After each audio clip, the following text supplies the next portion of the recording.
Party నుండి Teenmar Mallanna suspension పై Telangana PCC chief Mahesh Kumar Goud స్పందించారు. తీన్మార్ మల్లన్న కులగణన పత్రాలను తగలబెట్టారని, దీనిని తీవ్రంగా పరిగణించినట్లు చెప్పారు. పార్టీ షోకాజ్ నోటీసులు జారీ చేస్తే దానికి కూడా స్పందించలేదని ఆగ్రహం వ్యక్తం చేశారు. అన్ని అంశాలను పరిశీలించిన తర్వాతే తీన్మార్ మల్లన్నను పార్టీ నుంచి సస్పెండ్ చేసినట్లు చెప్పారు. పార్టీ వ్యతిరేక కార్యకలాపాలకు ఎవరు పాల్పడినా చర్యలు తప్పవని హెచ్చరించారు. పార్టీలో ఉంటూ పార్టీకి వ్యతిరేకంగా మాట్లాడడం, కులగణన పత్రాలను తగలబెట్టడంతో ఫిబ్రవరి 5న కాంగ్రెస్ క్రమశిక్షణ కమిటీ షోకాజ్ నోటీసులు జారీ చేసింది. పార్టీ వ్యతిరేక చర్యలపై వివరణ కోరింది. ఫిబ్రవరి 12వ తేదీలోపు వివరణ ఇవ్వాలని ఆ నోటీసుల్లో పేర్కొంది. గడువులోగా తీన్మార్ మల్లన్న నుంచి సమాధానం రాకపోవడంతో తాజాగా సస్పెండ్ చేసింది. పార్టీ నుండి తీన్మార్ మల్లన్న సస్పెన్షన్ పై తెలంగాణ పీసీసీ చీఫ్ మహేష్ కుమార్ గౌడ్ స్పందించారు. తీన్మార్ మల్లన్న కులగణన పత్రాలను తగలబెట్టారని, దీనిని తీవ్రంగా పరిగణించినట్లు చెప్పారు. పార్టీ షోకాజ్ నోటీసులు జారీ చేస్తే దానికి కూడా స్పందించలేదని ఆగ్రహం వ్యక్తం చేశారు. అన్ని అంశాలను పరిశీలించిన తర్వాతే తీన్మార్ మల్లన్నను పార్టీ నుంచి సస్పెండ్ చేసినట్లు చెప్పారు.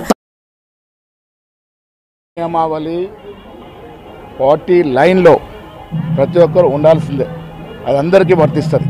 ఇంతకన్నా ఘోరంగా కమెంట్స్ చేసుకున్న వాళ్ళు, బూతులు తిట్టుకున్న వాళ్ళు కూడా పార్టీలో ఉన్నారు. కానీ తన మీద వై అని ఆయన క్వశ్చన్ చేస్తున్నారు. ప్రభుత్వము రాహుల్ గాంధీ గారి ఆశయం తెలంగాణ ప్రభుత్వం ఇంప్లిమెంట్ చేస్తే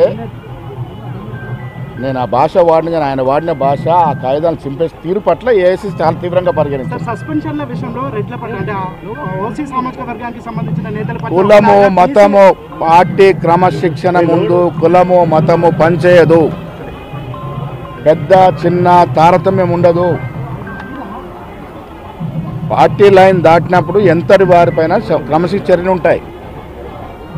మల్లన్న విషయంలో మొదటి నుంచి కూడా చాలా విషయాల్లో ఆయనకి మందలిస్తూ వచ్చినాము. ఇది పద్ధతి మంచిది కాదని చెప్తూ వచ్చినాము. అయినప్పటికీ కూడా ఆయన ఆ కాయిదాన్ని తగిలియడం అనేది చాలా తీవ్రంగా పరిగణించాల్సి వచ్చింది. పార్టీ లైన్లో ఉండాలి. లేదా మీకు డౌట్స్ ఉంటే ఇది ఎట్లా చేసినామని ఆయనను కూడా 2-3 మీటింగ్లో పిలిచినాం. నేనే కదా పంచాయతీరాజ్ శాఖ మినిస్టర్గా ఉన్నప్పుడు కూడా ఉండిగా ఆయనను కూడా